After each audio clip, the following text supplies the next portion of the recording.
우리 하나님 말씀을 같이 나눕니다. 고린도후서 4장 7절로 10절.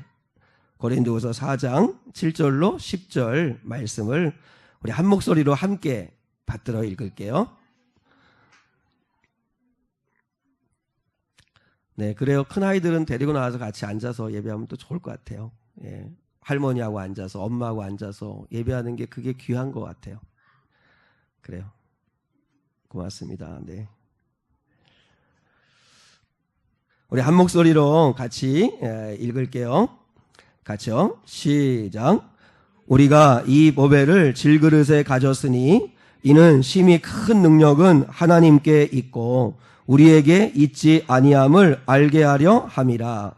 우리가 사방으로 우겨쌈을 당하여도 쌓이지 아니하며 답답한 일을 당하여도 낙심하지 아니하며 박해를 받아도 버림받지 아니하며 거꾸로 뜨림을 당하여도 망하지 아니하고 우리가 항상 예수의 죽음을 몸에 짊어짐은 예수의 생명이 또한 우리 몸에 나타나게 하려 함이라.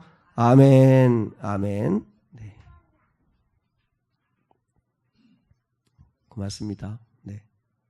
또 기도 순종해 주셔서 감사하고 우리 정말 이렇게 귀한 아이들도 한마디라도 말씀 듣고 같이 찬양하고 하는 은혜가 있었으면 하는 마음에서 그렇게 하면 좋겠다 하는 생각이 듭니다. 대신에 오늘은 다 같이 예배를 드리니까 최대한 설교를 줄여서 짧게 할 수 있도록 유머는 없어도 좀 눈치는 있을 수 있도록 그렇게 해보려고 합니다. 설교 제목 한번 따라해 보실까요? 그릇 싸움 말고 담는 싸움 하자. 오늘 7절에 보면 우리가 이 보배를 질그릇에 가졌으니 라고 하는 말씀이 오늘 핵심 말씀입니다. 첫 번째 우리가 인정해야 할 것은 우리는 질그릇이다 라는 걸 인정해야 한다는 것입니다. 사람은 질그릇입니다. 질그릇은 한번 금이 가서 깨지고 나면 더 이상 붙여 쓸 수 없습니다. 마찬가지로 우리 인생도 단 한 번을 살아가는 인생이지 않습니까? 철그릇이나 금그릇이나 이거는 다시 용광로에 집어넣고 다시 녹여가지고 그릇 만들어낼 수 있지만 질그릇은 한 번 깨지고 나면 끝입니다. 인생은 질그릇이다 이렇게 이야기합니다. 이걸 다른 말로 말하면 사람은 약하다는 뜻이고 부족하다는 뜻이고 완전하지 않다는 뜻이고 죄인이라는 뜻입니다. 우리는 질그릇이라는 걸 인정해야 합니다. 근데 우리가 가만히 인생을 보면 많은 사람들은 질그릇 꾸미는데 열심입니다. 질그릇에 줄긋 눈하고 열심입니다. 외모, 미모 가꿔야 됩니다. 우리 그리스도인들도 아름다운 모습을 가져야 되는데 지나치게 가꾸지는 말라는 거죠. 스펙을 쌓는 일에 혈안이 되었습니다. 질그릇에 보석을 붙이고 광을 냅니다. 나 이렇게 잘났다. 그러나 실상은 질그릇입니다. 겉모습이 아무리 멋있고 성공한 것 같아도 실상은 질그릇입니다. 그런데 우리는 그릇 싸움 합니다. 질그릇에 이제 구분을 합니다. 잘생긴 그릇, 못생긴 그릇. 보면 정말 육신이 잘난 사람이 있습니다. 그러나 그도 결국은 세월 앞에서 다 우리는 부서질 수밖에 없는 질그릇입니다. 튼튼한 그릇이 있고 약한 그릇이 있고 금이 간 그릇이 있습니다. 그래도 결국은 질그릇입니다. 금그릇, 은그릇, 나무그릇, 질그릇 태어날 때부터 어떤 이는 금수저 물고 태어나듯이 조건이 다른 것 같지만 그러나 그건 겉모습만 금가루로 도칠한 것이지 실상은 우리 모든 인간은 질그릇입니다. 우리가 이것을 인정해야 합니다. 왜냐하면 성경이 우리 하나님이 우리는 질그릇이다 이렇게 말씀하신다는 거죠. 그러면 우리의 진짜 싸움은 질그릇 꾸미는 데 싸움을 하면 안 되고 질그릇 안에 무엇을 담느냐의 싸움을 해야 합니다. 오늘 7절의 말씀에 우리가 이 보배를 질그릇에 가졌습니다 라고 이야기합니다. 이걸 세번역으로 보니까요, 우리는 이 보물을 질그릇 속에 담고 있습니다 이렇게 얘기합니다. 물론 이 보배는 예수 그리스도시죠. 그러니까 우리는 다 질그릇인데 그런데 그 질그릇 안에 그리스도인은 주님이 계십니다 라고 하는 것이죠. 하나님의 구원의 방법이 뭔지 아세요? 깨질 수밖에 없는 연약하고 보잘것없는 죄인인 질그릇 속에 그리스도를 품게 하심으로 우리를 구원하시는 것이 하나님의 방법이십니다.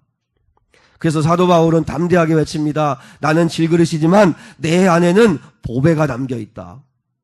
바로 보배이신 그리스도가 계시다 라고 고백하고 있습니다.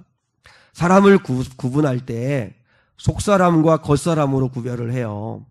겉사람에는 뭐가 있냐면 겉사람에는 육신이 있습니다. 그래서 많은 사람들이 겉사람을 꾸미는데 열심입니다. 육신 가꾸는 일에. 그래서 몸매도 가꾸고 또 근육도 가꾸고 아무튼 육신을 위해서 열심히 돌봅니다. 또 육신이 겉사람일 뿐만 아니라 또 하나 겉사람은 정신도 겉사람입니다. 우리는 정신은 속사람이라고 생각하는데 그렇지 않습니다. 성경에서 말하는 겉사람은 정신까지도 포함합니다. 왜냐하면 예수님 믿지 않는 믿음이 없는 사람들 중에서도요, 고매한 정신을 가진 분들 많습니다. 교양 있고 아주 아름다운 정신을 가지고 계신 하나님 없는 사람들도 많기 때문에, 그러나 그는 구원받지 못하는 것이기 때문에, 그래서 그것도 겉사람입니다. 겉사람 속에는 육신과 정신이 다 들어가는 거예요. 근데 하나님은 속사람이 거듭나야 된다고 말씀하세요. 속사람이 뭐죠? 영입니다. 영. 그러니까 속사람이 강건해야 된다는 이야기는 하나님의 영을 가진 자가 되어야 한다는 뜻입니다. 하나님의 영을 가진 자라는 말은 무슨 뜻이냐면 하나님과 교통할 수 있는 능력이 있는 사람이라는 뜻입니다. 교회에 와서 여러분이 육신은 앉아있지만 영이 하나님과 여러분이 교통하는 사람이 아니라면 여러분은 여전히 육적인 사람입니다. 내 영이 하나님을 모시고 하나님과 소통하고 하나님과 교제할 수 있는 사람이, 그 사람이 영적인 사람입니다. 그럼 구원은 영적인 사람이 맞는 것이에요. 그래서 우리가 무엇보다도 우리가 힘써야 할 건 겉사람이 아니라 속사람을 아름답게 하는 게 필요합니다. 제 이야기를 하는 것을 양해해 주시면 좋겠습니다. 제 아내를 생각해 보면 겉사람 많이 망가졌습니다. 20대에 만났는데, 근데 20대의 그 겉사람이었던 그 모습은 눈을 씻고 보고 또 씻고 봐도 없습니다. 50대의 겉사람에게 20대의 겉사람의 모습을 기대하면 안 되겠죠. 우리의 겉사람은 성경의 말씀대로 날마다 후패갑니다. 낡아져 갑니다. 그런데 제가 아내에게 또 그리고 믿음이 좋으신 분들에게 느끼는 건 뭐냐면, 겉사람은 날마다 쪼그라들고 약해져 갈지는 몰라도 속사람은 아름다워지더라는 것이죠. 왜 그럴까요? 그 속사람인 영 안에 하나님이 계시기 때문입니다.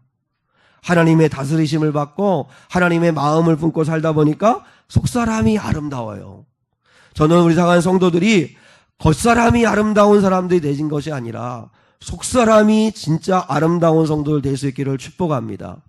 50대, 60대가 되었는데 겉사람은 번듯하고 멋진 옷을 입고 귀티가 날지도 몰라도 속사람이 하나님의 영이 거하지 아니하고 속사람이 거듭나지 아니하였다면 그는 불행한 인생입니다. 우리가 무엇보다도 속사람을 아름답게 하는데 열심을 내야 합니다. 그러면 속사람을 아름답게 하기 위해서 첫째로 해야 될 일이 있습니다. 이 질그릇인 우리 안에 담지 말아야 할 것을 확인해야 합니다. 할 수만 있으면 악한 것, 거짓된 것, 죄악된 것, 더러운 것 마음 안에 담으시면 안 됩니다. 누가 여러분 어리석은 사람인지 아십니까? 우리 질그릇인 우리 안에요, 나쁜 것, 악한 것, 더러운 것을 담고 사는 사람입니다. 마태복음 15장 18절로 20절에서 예수님이 이렇게 말씀했어요. 입에서 나오는 것은 마음에서 나오나니 이것들이야말로 사람을 더럽게 하느니라. 마음에서 나오는 것은 악한 생각과 살인과 간음과 음란과 도둑질과 거짓 증언과 비방이니 이런 것들이 사람을 더럽게 하는 것이요, 썩 씻지 않은 손으로 먹는 것은 사람을 더럽게 하지 못하느니라. 아멘. 사람을 더럽게 하는 게 뭐래요? 마음에서 나오는 것들이래요. 그러니까 우리가 손으로 이렇게 먹는 음식이 사람을 더럽게 하는 게 아니라 이 우리 마음 안에서 나오는 것이 사람을 더럽게 하는데 이 마음 안에 뭐가 담겨 있느냐에 따라서 나온다는 거죠. 마음 안에 뭐가 있어요? 악한 생각, 음란, 간음, 도둑질, 욕심, 시기, 질투, 누군가를 비방하는 것, 또 실패감에 사로잡혀 살아가는 것, 이런 것들이 사람을 더럽게 한다는 것입니다. 그러니까 날마다 우리 속에 뭐가 담겨 있는가를 확인하셔야 합니다. 말과 행동으로 마음에 담겨 있는 게 반드시 나오게 되어 있기 때문입니다. 탈북한 한 청년이 간증을 하는 걸 이렇게 들었습니다. 그러니까 북한에 살다가 탈북해서 이제 남한에 와서 사는데 예수를 만나서 구원받은 한 청년이 이제 이렇게 간증을 하는 건데요. 그 간증하는 말미에 무슨 부탁을 했냐면 이런 부탁을 했습니다. 우리 부모 되신 분들이 이 시대 남한의 청년들을 위해서 기도해 달라고. 근데 자기가 보니까 지금은 술 먹고 방탕하며 보낼 때가 아닌데, 그런데 남한의 많은 청년들이 술 먹고 시간을 낭비하고 그렇게 헛된 데 보내고 있는 모습을 보면서 부모된 분들에게 기도해 달라는 거예요. 지금은 기도하고 미래를 준비하고 그 때를 기다려야 할 때인데, 그런데 많은 남한의 젊은이들이 어떤 가치관도 없이 꿈도 없이 너무나 낭비하는 삶을 살아가는 것처럼 보였다는 거죠. 한번 보세요. 북한에 살다가 남한에 오면 남한의 청년들의 실상이 보이는가 봐요. 그렇다면 주님이 보실 때 우리의 실상은 어떨까요? 오늘 여기에 우리 젊은이들도 있고 우리 중고등부 아들딸들도 있는데, 저는 우리 상하는 아들딸들이 날마다 뭘 자꾸 채우며 사는가를 점검하셔야 돼요. 뭘 채우고 사는가. 더러운 것, 세상적인 것, 쓸모없는 것, 자꾸 그것들만 채우지 말고 우리 안에 거룩한 것을 채워야 한다는 것입니다. 우리의 싸움은요, 그릇 싸움이 아니에요. 그릇에 줄 긋고 금 붙이고 다이아몬드 붙이고 그래서 그릇이 화려한 거, 멋진 거, 그게 중요한 게 아니고, 왜요? 실상은 우린 다 질그릇이기 때문에. 우리의 진짜 싸움은 질그릇 같은 내 안에 무엇을 채우냐입니다. 무엇을 채우느냐, 무엇을 담느냐. 우리 그리스도인들이 담아야 할 게 뭘까요? 예수 그리스도, 우리 주님을 담아야 합니다. 그래서 오늘 바울은 이야기하지 않습니까? 이 보배를 질그릇에 가졌다. 내 안에 주님이 계시다고 말씀하시잖아요. 우리가 품어야 할 가장 중요한 건 주님을 품는 것입니다. 빌립보서 2장에서 사도 바울이 얘기했습니다. 너희 안에 이 마음을 품으라. 곧 그리스도 예수님의 마음이다 그랬습니다. 그러니까 우리가 날마다 예수의 마음 품어야 합니다. 예수의 마음. 주님을 품어야 주님의 일이 나오게 되어 있습니다. 여러분이 주님을 품어야 주님의 말이 나옵니다. 주님을 품으면 주님의 일이 나오게 되어 있습니다. 왜요? 내 안에 품은 대로 나옵니다. 품은 대로. 오늘 사도 바울 보세요. 8절과 9절에서 우리가 사방으로 우겨싸움을 당하여도 쌓이지 않는다. 답답한 일을 당하여도 나는 낙심하지 않는다. 박해를 받아도 나는 버림받지 않는다. 거꾸로 트림을 당하여도 너희들이 나를 매달아봐라. 죽이려고 달려들어봐라. 나는 절대로 망하지 않는다. 왜 이 확신이 있죠? 질그릇인 자기가 잘나서요? 자기가 로마의 관료들을 알고 있으니까요? 자기가 능력이 있으니까요? 아니요. 자기 안에 예수 그리스도가 있기 때문이라는 거예요. 예수 그리스도가 하실 거라는 거예요. 예수 그리스도가 내 안에 있는 한 내가 사방으로 우겨쌈을 당해도 나는 쌓이지 않을 거고, 답답한 일을 만나도 난 낙심하지 않을 거고, 거꾸로 트림을 당하여도 나는 망하지 않을 거라고 확신이 있잖아요. 우리의 능력은 어디에 있냐면 우리 안에 계신 그리스도에게 있는 거예요. 그리고 말씀을 날마다 담으십시오. 생명의 말씀을 담아야, 그래야 말씀이 나옵니다. 말씀이 나옵니다. 성령님이 여러분을 위로해주고 싶어도 여러분 안에 말씀이 들은 게 없고 담긴 게 없으면 성령님이 위로해주고 싶어도 위로가 안 돼요. 왜냐하면 성령은 말씀 가지고 역사하시거든요. 말씀 하나가 확 믿어지는 순간이 임하면요, 세상 사람들이 천마디로 위로해주는 말 그거 필요 없습니다. 하나님의 말씀이 믿어지는 순간 우리는 뒤집어지고 삽니다. 근데 그 말씀이 내 안에 역사하려면 말씀이 담겨 있어야 합니다. 왜 설교를 듣습니까? 말씀을 듣고 말씀을 담다 보면 성령님이 그 말씀이 믿어지게 해주시고 힘이 되게 해주시고 내 삶의 현실로 이루어지게 하시는 은혜를 주신다는 거예요. 그래서 말씀을 담아야 돼요. 할 수만 있으면 좋은 것을 담으셔야 합니다. 하나님이 누구를 쓰시는 줄 아십니까? 하나님이 다윗을 이스라엘의 위대한 왕으로 쓰시는데 하나님이 언제 다윗을 주목했는 줄 아세요? 10대 때입니다. 10대 때. 그 10대 어린 나이일 때 아버지가 너 오늘 가서 양떼 돌봐라. 그래서 양떼 돌보라고 할 때 자기 아버지가 맡겨진 양떼 돌보면서 그 남은 시간 기도하고 수금을 타면서 하나님 찬양하고 어떻게 저 아이 다윗은 늘 마음이 하나님께로 가 있나. 그때 하나님이 주목하신 거예요. 그때 하나님이 보신 거예요. 그리고 자기에게 양떼들을 돌보는데 그렇게 정직하게 성실하게 진실하게 책임감 있게 양떼 돌보는 것을 주님이 그때 보신 거예요. 그때. 다니엘도 마찬가지예요. 포로로 잡혀갔을 때 그 10대일 때 그때 뜻을 정하고 자기를 더럽히지 않겠다고 신앙 지키겠다고 결심하는 그 마음을 품을 그때 하나님은 보셨고 마음에 들어하셨어요. 보세요. 여러분, 하나님이 우리를 쓰실 때는 여러분 10대일 때, 중고등부일 때, 20대 청년일 때 그때 여러분의 마음에 무엇이 담겨 있나? 하나님께로 마음이 향해 있나? 하나님께 영광 돌리고 싶어하는 꿈이 있나? 그걸 보시고 하나님은 주목하시고 그를 세우시고 쓰시는 거예요. 물론 10대, 20대 때만 그런 건 아니에요.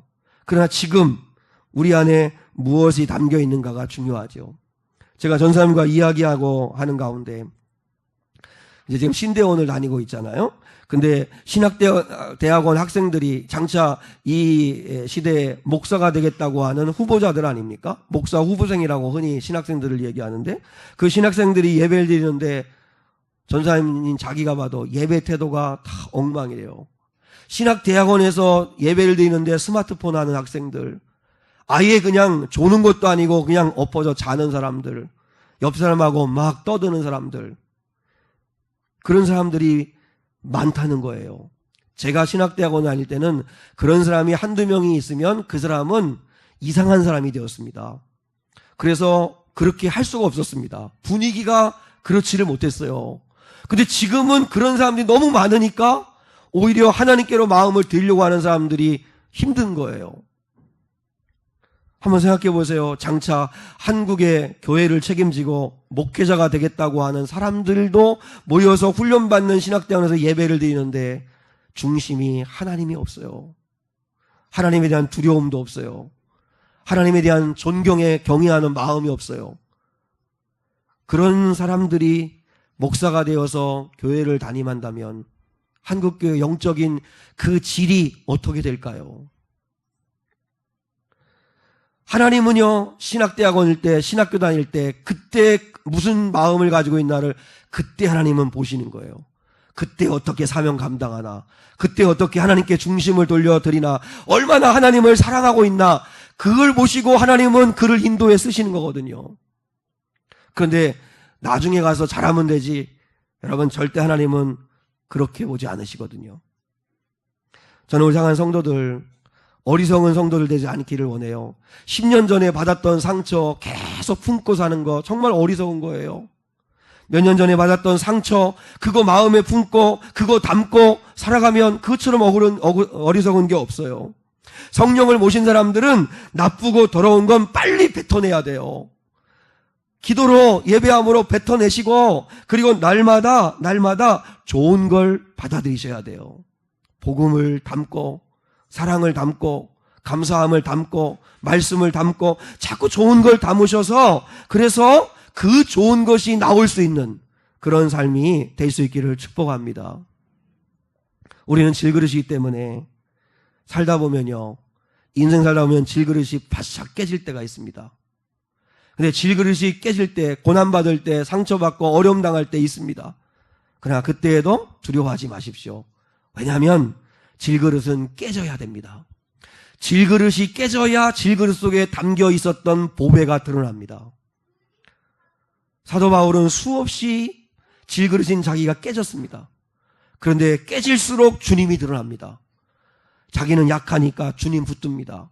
자기는 병들었으니까 주님 붙듭니다. 자기는 지혜가 없으니까 주님 의지합니다. 깨지면 깨질수록 주님이 드러나요. 그러므로 예수 믿는 사람들은, 예수를 모신 사람들은 깨져도 두려울 게 없어요. 왜냐하면 내 안에 주님이 드러나기 때문입니다. 우리는요, 안 깨지려고 그래요. 질그릇이 화려하고 멋져야 영광 돌린다고 생각해요. 성공해야만 하나님께 영광이 된다고 생각해요. 그러지 않습니다. 이제 10월이 되면요, 전국 교회가 수험생들을 위해 기도회를 합니다. 그런데요, 놀라운 건 전국의 모든 사찰도 프랑카드를 걸어놓고 아이들을 위해서, 자녀들을 위한 기도회를 합니다. 한번 생각해 보세요. 교회의 성도들과 아니면 모든 사찰들도 다 자녀를 위한 축복 기도회를 합니다. 그러면 교회와 사찰에서 하는 기도회와 다른 점이 뭐죠? 목적이 우리 아이들 잘 되라고, 성공하라고, 그릇이 아주 멋진 그릇 되라고 하는 목적으로 기도회를 한다면 전국 사찰에서 하는 기도회나 우리 교회에서 하는 기도회나 수준은 똑같습니다. 여러분, 예수 믿는 저와 여러분들이 자녀를 위한 축복 기도회를 하는 건 이 아이들의 사명을 위해서 기도하셔야 합니다. 사명을 위해서. 합격하고 성공하고 출세하고 잘 먹고 잘 사는 게 목적으로 기도한다면 그건 세상 사람들이 추구하는 것과 다를 게 하나도 없습니다. 우리 새벽 예배 시간에 말씀 나눴잖아요. 모르드게, 그 아버지 같은 모르드게가 그 딸과도 같은 사촌 여동생 에스더 왕후가 되었을 때 뭐라고 이야기합니까? 네가 왕후가 된 것이 이때를 위함이 아닌지 누가 알겠느냐? 네가 실력이 좋아서 왕후가 된 거냐? 네가 얼굴이 남들보다 더 뛰어나서 왕후가 된 줄 아냐? 네가 운이 좋아서 왕후가 된 줄 아냐? 아니다. 이때를 위하여 하나님이 너를 쓰시려고 너를 그 자리에 올려놓으신 거다. 그러면서 모르드게가 에스더에게 정신을 차리라고 하는 이유가 뭐예요?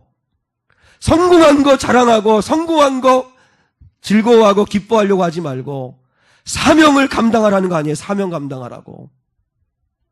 여러분, 예수 믿는 저와 여러분, 우리가 기도해야 할 건 자녀를 위해서 이 아이가 하나님, 남들과 맨날 비교하면서 나는 좋은 대학도 못 나오고 좋은 직장도 못 다니고 나는 맨날 용명 욕거리야 이러면서 기죽으면서 살아가는 하나님의 아이가 되지 않고 어느 자리에 있든지 생산직에 근무해도 좋고 뭐 회사원이 돼도 좋고 무슨 사업가가 되어도 좋고 높고 낮은 건 상관없이 하나님이 심어놓은 그 자리에서 당당하게 하나님 자식들답게 사명 감당하는 아이들, 거기서 사랑할 줄 알고 섬길 줄 알고 나눌 줄 아는 그런 아이들, 그런 가치 있는 인생이 될 수 있는 아이가 되게 해달라고 기도하셔야 합니다.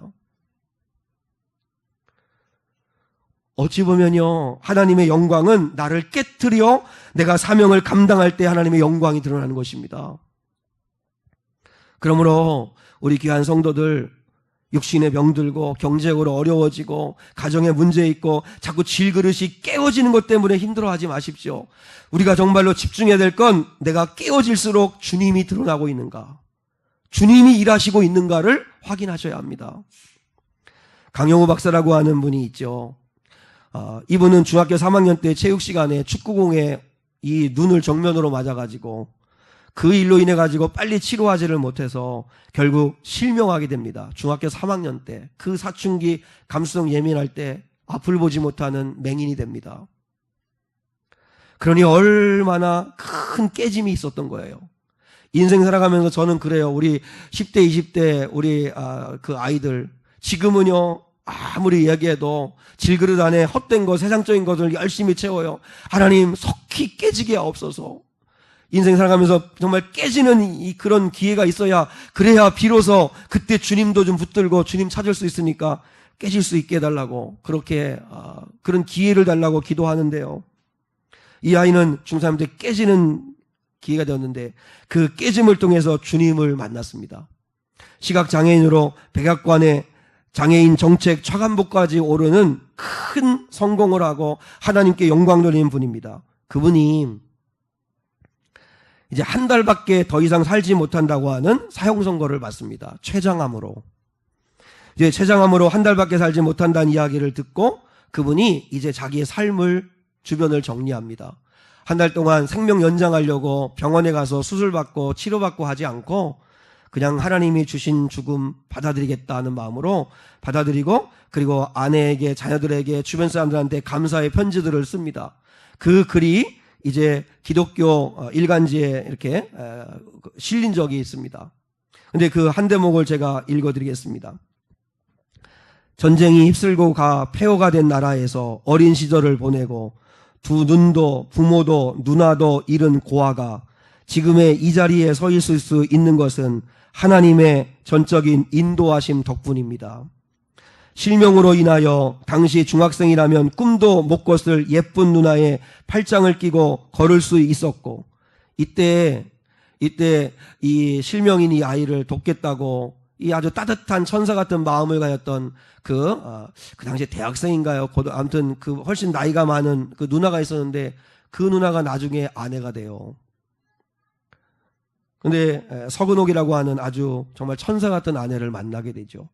실명으로 인하여 예쁜 누나의 팔짱을 끼고 걸을 수 있었고, 실명으로 인하여 열심히 공부해서 하나님의 도구로 살아보겠다는 생각도 하게 되었습니다. 왜냐하면 실명이니까 놀 일도 없고 다른 할 일이 없어요. 그러니까 공부했대요. 또 실명으로 인하여 책을 쓸 수 있었고 세상 방방곡곡을 다니며 수많은 아름다운 인연들을 만들었습니다. 하나님께서 마련해 주신 아름다운 인연들로부터 많은 것이 받은 것이 너무 많아 봉사를 결심할 수 있었고, 이를 통해 수많은 사람들에게 소망을 줄 수 있었습니다. 두 눈을 잃어버리고 저는 한평생 살면서 너무나 많은 것을 얻었습니다. 나를 아껴주신 모든 분들께 글을 올립니다. 여러분들이 저로 인해 슬퍼하시거나 안타까워하지 않았으면 좋겠습니다. 저의 작은 바람이 있다면 정말 저는 누구보다도 행복하고 축복받은 삶을 살아왔기에 모든 것이 감사할 뿐입니다. 그게 이분이 죽음을 맞이하면서 마지막으로 주변 사람들에게 보낸 편지입니다. 모든 것이 감사하다. 생각해 보세요.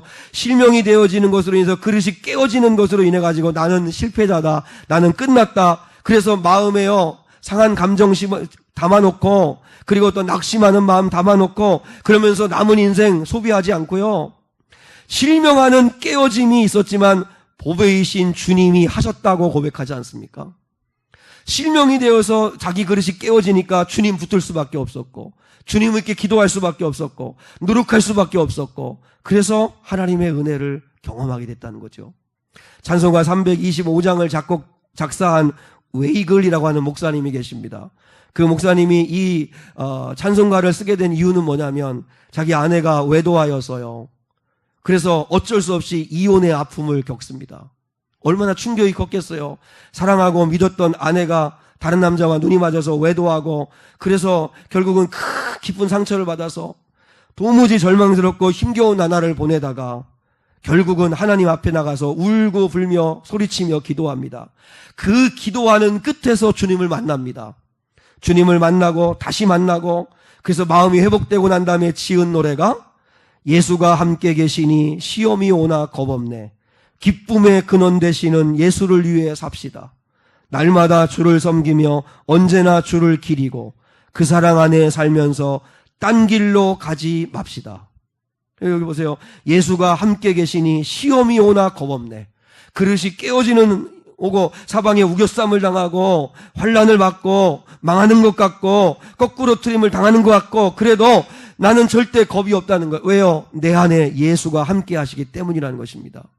저는 오늘 예배하는 우리 사랑하는 성도들에게 이런 은혜가 임할 수 있기를 축복합니다. 교회는 세상과 달라서요, 세상에는요 끼리끼리 모입니다. 그래서요 금융업에 종사한 사람들은 자기들끼리 모여서 정보 나눕니다. 법조계에 종사한 사람들은 자기들끼리 또한 모여서 모임을 갖습니다. 의사들은 의사들끼리 모이고요, 또 사업하는 사람들, 정치인들은 자기들끼리 모입니다. 그러다 보니까 수준 있는 사람들이 모이다 보니까 스스로 뭐라고 생각하냐면 우리는 괜찮은 사람이구나 이렇게 생각합니다. 그런데 교회는 어떻습니까? 교회는 누구나 오는 곳입니다. 그러다 보니까 다양한 사람들이 교회에 모입니다. 상처받은 사람도 옵니다.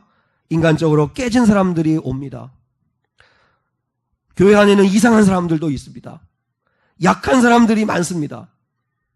그래서요, 세상적인 기준으로 볼 때는 세상에서는 내가 저런 사람들과 어울릴 일이 없는데도 불구하고 교회는 어울려야만 되는 공동체입니다. 근데 거기서 하나님이 일하심이 있습니다. 교회는요, 오직 주님만 드러나는 곳입니다. 그래서요, 교회는 오합지졸들이 모이고 약한 사람 모이고 깨진 사람 모이고 상처받은 사람들이 모여서 뭐 하는 건지 아십니까? 주님만 드러내는 곳입니다. 그리고 드러날 게 있다면 우리 허물 드러나고 약함 드러나고 부족함만 드러나는 겁니다. 오직 높이시는 건 주님만 높이는 겁니다. 주님만 높여드리고 주님이 하셨음을 고백하고 나의 약함과 어리석음과 부족함을 고백하는 것이 교회입니다. 그러니까 절대로 교회에서 세상에서 여러분의 질그릇이 어떤 그릇이었든지 그 세상의 수준을 그대로 교회로 가지고 와서 교회에서 그 노릇하려고 하면 안 됩니다. 세상에서 조금 높은 지위에 있다고 교회까지 와가지고 지위 높은 사람처럼 행사하려고 하는 건 교회를 진짜 몰라서 하는 말입니다. 그런 사람들한테는 주님이 드러나지 않습니다. 교회에서요, 괜찮은 사람, 성공한 사람처럼 보이려고 하는 것처럼 어리석은 게 없습니다. 교회는 상한 마음 가지고 오는 곳입니다. 깨진 사람들이 와서 주님 드러내는 곳입니다. 주님 때문에 살림을 얻었다고 고백하는 곳이 교회입니다. 그러니까 여러분, 잘났다고 못났다고 고백하는 것이 아니고 그저 주님 앞에 와서 죄인임을 알고 약함을 알고 주님만 의지하는 사람들이 모인 곳이 교회입니다. 세상 사람들 볼 때는 그래서 교회가 수준이 낮은 것처럼 보일지 모르겠지만 그게 하나님의 일하심입니다. 어디에 있는 줄 아세요? 고린도전서 1장에 있습니다. 하나님은 질그릇 같은 자들을 모으셔서 절대 자랑하지 못하도록 약한 자, 천한 자를 들어 쓰신다고 말씀하셨습니다. 형제들아, 너희를 부르심을 보라. 육체를 따라 지혜로운 자가 많지 아니하며 능한 자가 많지 아니하며 문벌 좋은 자가 많지 아니하도다. 그러나 하나님께서 세상에 미련한 것들을 택하사 지혜 있는 자들을 부끄럽게 하려 하시고 세상에 약한 것들을 택하사 강한 것들을 부끄럽게 하려 하시며 하나님께서 세상에 천한 것들과 멸시받는 것들과 없는 것들을 택하사 있는 것들을 폐하려 하시나니 이는 아무 육체라도 하나님 앞에서 자랑하지 못하게 하려 하심이라. 우리 하나님 앞에요, 주님밖에 자랑할 게 없습니다. 왜요? 교회 오면 내 실체가 드러나기 때문에 약함이 드러납니다.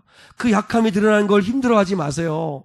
내 깨진 모습이 드러나는 것을 수치스럽게 생각하지 마세요. 왜냐하면 교회는 그래서 주님만 드러나면 됩니다. 주님만 일하시는 곳이면 됩니다.